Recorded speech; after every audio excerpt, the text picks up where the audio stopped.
తన పక్కన పడుకొని ఉన్న సితారని చూసి ఆశ్చర్యపోతాడు ప్రకాష్. నువ్విక్కడ పడుకునున్నావేంటి? అదా, రాత్రి నాకు మళ్ళీ కలొచ్చింది బావా. మా అక్కని ఎంత పిలిచినా పలకలేదు. దాంతో భయపడి ఇక్కడికొచ్చి పడుకున్నానులే. నన్ను లేపొచ్చు కదా. నీ నిద్రని డిస్టర్బ్ చేయటం ఇష్టం లేక లేపలేదులే బావా అని క్యాజువల్గా చెప్పి వెళ్ళిపోతుంది. ప్రకాష్ అలాగే సితార వైపు చూస్తూ ఉంటాడు. ఆఫీస్కి వెళ్లిన ప్రకాష్కి పని చేయబుద్ధి కాదు. సితార గురించే ఆలోచిస్తుంటాడు. తనలో తాను, కొంపదీసి మళ్ళీ తనకి నాపై లేనిపోని ఫీలింగ్స్ కానీ మొదలయ్యాయా? అయినా అప్పుడంటే తనకి పెళ్లి కాలేదు కాబట్టి నా కేర్ని ప్రేమ అనుకుంది. కానీ ఇప్పుడు తనకి భర్త ప్రేమ ఉంది, అతని కేరింగు ఉంది. మరి ఇప్పుడు కూడా ఎందుకిలా చేస్తుంది? క్లియర్గా కాకపోయినా చూచాయగా తన ప్రవర్తనలో నాపై ఇదివరకటి ఫీలింగ్స్ మళ్ళీ కనిపిస్తున్నాయి. అదెంతవరకు నిజమో ఒకసారి కన్ఫర్మ్ చేసుకోవాలి అని అనుకుంటాడు. అక్క, బావెప్పుడైనా నిన్ను తిట్టడం గాని కొట్టడం గాని చేశాడా? లేదు, పెళ్ళైనప్పటి నుండి ఇప్పటి వరకు ఎప్పుడు కూడా అలా చెయ్యలేదు. ఇకపైన భవిష్యత్తులో కూడా చెయ్యడు. బావంటే నీకెంతిష్టం? మీ ఆయనంటే నీకెంతిష్టమో నాకు అంతిష్టం. తన భర్త పేరు కూడా వినడానికి ఇష్టపడదు సితార. అక్క, బావని మా ఆయనతో పోల్చకు. సారీ, ఏ భార్య అయినా తన భర్త గురించి గొప్పగా అనుకుంటుందన్న విషయం మర్చిపోయాను. నా ఉద్దేశం అది కాదు. బావా జెంటిల్మన్, మా ఆయన జెంటిల్మన్ ఏం కాదు. ఏ సితారా, అలా మాట్లాడకూడదు. కట్టుకున్న భార్యవి నీ భర్తని తక్కువ చేసి మాట్లాడితే ఎలా? నిజం చెప్తున్నానక్క. ఇక్కడ పరాయి వాళ్ళెవరున్నారు? నువ్వే కదా. అలా అంటే ప్రతి భర్తలోనూ లోపాలుంటాయే, వాటిని మనం పెద్దగా పట్టించుకోకూడదు. అలాగా? అయితే ఆలోచించకుండా టక్కున బావలోని ఒక లోపం గురించి చెప్పు. అంటే నేనంటుంది మీ బావ గురించి కాదు, సహజంగా భర్తల గురించి. కవర్ చేయకక్క. అదే నన్ను అడిగితే మా ఆయన గురించి బోలెడని చెప్తాను. 6 నెలల సంసారానికి నీకేమర్థమైపోయిందని నీ ఆయన గురించి మాట్లాడుతున్నావు? ఒక మనిషిని అర్థం చేసుకోవడానికి 6 నెలలు అవసరం లేదక్కా. 1 నెల చాలు. బావకి మా ఆయనకి, నక్కకి నాగలోకానికి ఉన్నంత తేడా ఉంది. You are so lucky. తన భర్తని చెల్లి గొప్పగా పొగుడుతుండడంతో చాలా సంతోషిస్తుంది తార.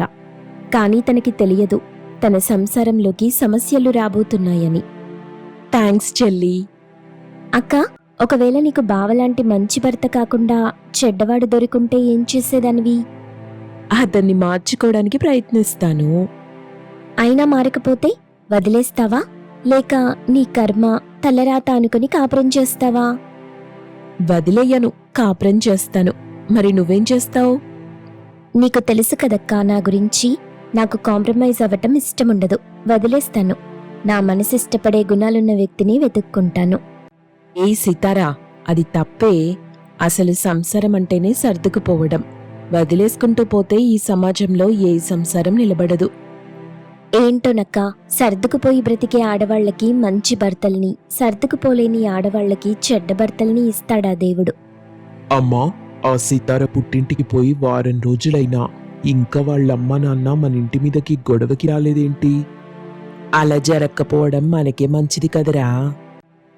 నేను తనతో ప్రవర్తిస్తున్న విధానం గురించి, విడాకులు కోరుకుంటున్న దాని గురించి తను వాళ్ళ అమ్మా నాన్నతో చెప్పలేదేమోనని నా అనుమానం.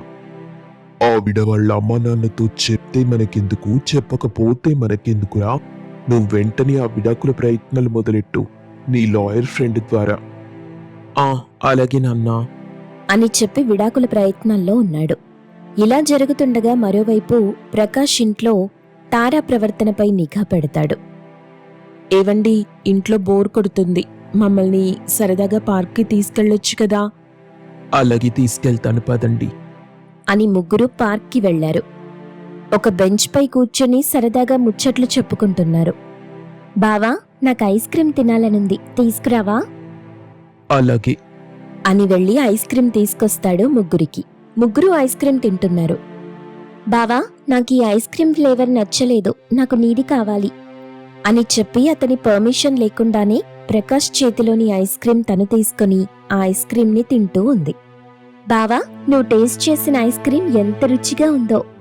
ప్రకాష్ అలాగే చూస్తూ ఉంటాడు సితార వైపు అనుమానంగా. మీలాంటి ఫ్రెండ్లీ బావమర్దళ్ళు చాలా తక్కువగా ఉంటారు. అని నవ్వుకుంది తార. తనకి చెల్లి ప్రవర్తన పట్ల చిన్నపాటి అనుమానం కూడా కలగదు. నా అనుమానం కన్ఫర్మ్ అయింది. తారకి మళ్ళీ నాపై ఫీలింగ్స్ మొదలయ్యాయి, డౌట్ లేదు. కానీ నాకు ఆశ్చర్యం కలిగించే విషయం ఏంటంటే, అప్పుడంటే తనకి పెళ్లి కాలేదు కాబట్టి తనపై నేను చూపించే కేరింగ్ని ప్రేమగా మిస్అండర్స్టాండ్ చేసుకుంది. కానీ ఇప్పుడు పెళ్ళై హస్బెండ్ కూడా ఉన్నాడు కదా, అలాంటప్పుడు మళ్ళీ తను నాకెందుకు అట్రాక్ట్ అవుతుంది? కారణం తెలుసుకోవాలి. అప్పుడే ఐస్ క్రీం తింటున్న తారాకి సడన్ గా వాంతులవుతాయి. ఏమైంది? తెలియటం లేదండి. కొంపతీసి ఇవి ప్రెగ్నెన్సీ వాంతులు కాదు కదా అని మనసులో అనుకుంది సితార. కంగారు పడిపోయింది. తార నవ్వుతూ, నా అనుమానం నెల తప్పానేమోనండి. ఆ మాటకి ప్రకాష్ సంతోషించాడు. అలా ఏమై ఉండదక్కా, ఈ ఐస్ క్రీం వల్ల ఫుడ్ పాయిజన్ అయి ఉంటుంది. తరువాత ముగ్గురు ఇంటికెళ్ళిపోయారు. ఒకరోజు సితార తన మనస్సులో, మా ఆయనకెలాగూ నాతో లైఫ్ లీడ్ చేయటం ఇష్టం లేదు, విడాకులు కావాలంటున్నాడు. కాబట్టి తను కోరినట్టు ఇచ్చేస్తే బావని పెళ్లి చేసుకోవడానికి నాకు కూడా లైన్ క్లియర్ అవుతుంది. ఇప్పుడు బావ నన్ను యాక్సెప్ట్ చేయలేకపోవచ్చు, కానీ మా ఆయనతో విడాకులైతే యాక్సెప్ట్ చేయొచ్చు కదా అనుకుని అక్క దగ్గరికెళ్ళి, అక్క నేను నా ఫ్రెండ్ని కలిసొస్తాను అని అబద్ధం చెప్పి తన అత్తారింటికెళ్ళింది. సితార వాళ్ళ దగ్గరికొచ్చింది. చూడు, నువ్వు కాళ్ళ వేళ్లపడి బ్రతిమాలిన విడాకులివ్వటం ఖాయం. నీ కాళ్ల వేళ్లపడి బ్రతిమాలడానికి నేనిక్కడికి రాలేదు. మీకు విడాకులివ్వడానికి ఒప్పుకుంటున్నానని చెప్పడానికొచ్చాను. ఆ మాట వినగానే అవినాష్, రమాదేవి, కోటేశ్వరరావు షాక్ అయ్యారు. తరువాత కొద్దిసేపట్లోనే తమకి ఒక పెద్ద భారం దిగిపోయింది, పెద్ద సమస్య తీరిపోయిందని ఒకరినొకరు చూసుకుని నవ్వుకున్నారు. మరి నాకు భరణం ఎంతిస్తారు? భరణమిచ్చే శక్తి మాకు లేదు. నువ్వే చూస్తున్నావుగా, నా వ్యాపారం మొత్తం పూర్తిగా దెబ్బతిని నష్టంలో కూరుకుపోయాం. కావాలంటే మీరిచ్చిన కట్నం తిరిగిస్తాను. సరే, భరణం ఇవ్వకపోతే ఇవ్వకపోయారు, కానీ నాదొక షరతు. ఏంటది? మన విడాకులు గుట్టుగా జరిగిపోవాలి. మూడో కంటికి, అంటే నా పుట్టింటి వాళ్ళకి కూడా తెలియకూడదు. అదెట్టా కుదురుతుంది?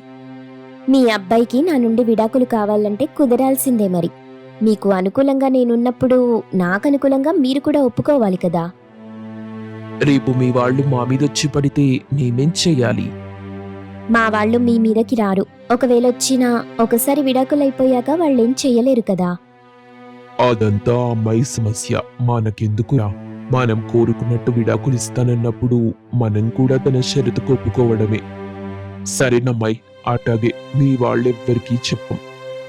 సరే అయితే కబురు చేస్తే అప్పుడు కోర్టుకొచ్చి విడాకుల పేపర్స్ మీద సంతకాలు చేస్తాను అని చెప్పి వెళ్ళిపోయింది. సుజాత తారకి ఫోన్ చేసింది. అమ్మాయి తారా, మేం చెల్లి దగ్గరికి పోయి చూసొద్దామనుకుంటున్నాం. నువ్వు కూడా వస్తావా మాతో పాటు? అమ్మా, చెల్లి నా దగ్గరే ఉంది. నీ దగ్గర? నీ దగ్గరుండటమేంటి? నన్ను చూసిపోదామని వచ్చిందిలే అమ్మా. అలాగా, చెల్లికోసారి ఫోన్ ఇవ్వు. ఎవరో ఫ్రెండ్ని కలవడానికి వెళ్ళింది. సరే, నేను మీ నాన్న కూడా అక్కడికి వస్తున్నానులే. మీ ఇద్దరినీ చూసినట్టుంటుంది అని ఫోన్ పెట్టేసింది. రోడ్డు మీద సితార నడుచుకుంటూ వస్తూ ప్రకాష్ కంటపడింది. బావని చూసిన సితార, హాయ్ బావా. సితారా, ఇక నీ నాటకాలాపు. నా ప్రశ్నకి స్ట్రైట్ గా సమాధానం చెప్పు. అడుగు బావా. నువ్వు మళ్ళీ నాకు అట్రాక్ట్ అవుతున్నావు, అవునా కాదా? అవును బావా, నువ్వంటే చాలా ఇష్టం నాకు, ప్రాణం. నువ్వే కావాలి నాకు. నీకేమైనా పిచ్చి పట్టిందా? పరాయి వ్యక్తి భార్యవి నువ్వు. అదే నీకు అడ్డైతే తొందరలో ఆ అడ్డు తొలగిపోతుందిలే బావా. అంటే? నేను మా ఆయనతో డివోర్స్ తీసుకోబోతున్నాను. అది విని ప్రకాష్కి షాక్తో నోట మాట రాలేదు. షాక్లోనే ఉండిపోయాడు. అసలు నువ్వు ఆడపిల్లవేనా? పరాయి మగాడిపై మోసపడి, సొంత అక్క భర్తపై మోసపడి కట్టుకున్న భర్తకి విడాకులిస్తావా? నాది మోజు కాదు బావా, ప్రేమ. ఆ మాటకి ప్రకాష్ సితార చెంప పగలగొట్టాడు. వాళ్ళు రోడ్డు మీద గొడవ పడడంతో అక్కడి జనాలు వాళ్ల చుట్టూ గుమిగూడారు.